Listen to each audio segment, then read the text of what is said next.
Hey, Heart of the City Church, on behalf of the elders and pastors, we have been actively praying, thinking, and discussing through the situation that we find ourselves in as a community to make decisions that are not primarily beneficial to the church as an organization, but the church as a people. We're not only concerned with your spiritual formation and discipline, we're also concerned for your mental, emotional, and physical health. In light of that, we wanted to shoot a short video that explains what we're doing to address the coronavirus and what we would encourage you to do as well. First of all, we are pressing to the Lord during this time and placing our trust in His Word and His Spirit over every other source. In Psalm 91, David writes, "He who dwells in the shelter of the Most High will abide in the shadow of the Almighty. I will say to the Lord, my refuge and my fortress, my God in whom I trust."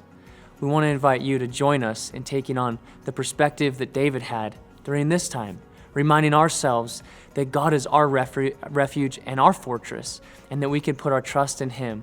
In the midst of this deep trust, we also believe that we're called to walk in great wisdom. We are committed to walking in both as we move forward. In accordance with this approach, we will be moving our weekend gatherings this week to a completely online experience. We want to emphasize a few points about this. Number one, we are not making this decision from a place of fear or lack of faith. Secondly, this decision is primarily driven by two factors. The first factor is that we are doing our best to submit to the recommendation of state authorities that events that are, quote, held indoors and bring together more than 250 individuals where social distancing of 6 feet or more is unlikely or not possible, end quote, should be postponed. The second factor is our desire to show love and care to the most vulnerable in our community who are at the highest risk of being seriously impacted by coronavirus. We do not take this decision lightly, and we want you to know that we have committed this to prayer and much counsel. In light of this, we want to invite you to join us on our Facebook page or our YouTube channel at our regular gathering times, Saturday at 6:06 p.m., Sunday 9:09 and 11:11 a.m. We will have several staff members online during those times ready to welcome and interact with you throughout each gathering. This is our plan for this weekend, but we want you to know that we will continue to monitor the situation to the best of our ability, and we will keep you updated on what our plan is moving forward.